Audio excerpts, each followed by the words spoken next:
Sa isang tahimik na hardin, may langgam na masipag at isang ahpid na puro laro.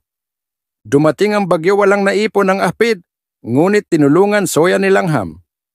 Natutunan niya, magtrabaho muna bago maglaro.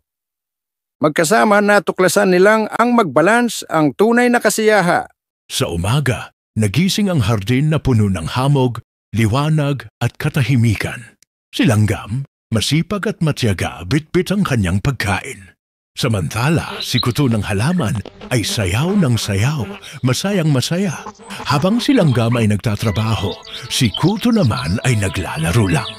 Sa kanyang lungga, maayos na nakatago ang mga pagkain ni Langgam. Tinutukso ni Kuto si Langgam, "Halika, maglaro ka rin!" Ngunit biglang dumilim ang langit, may paparating na unos.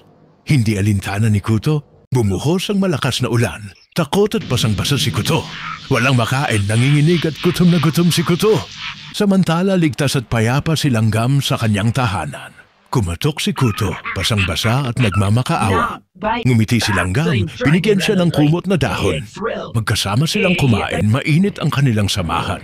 Pagsikat ng araw, magkasama nang nagtutulungan at naglalaro si Langgam at si Kuto.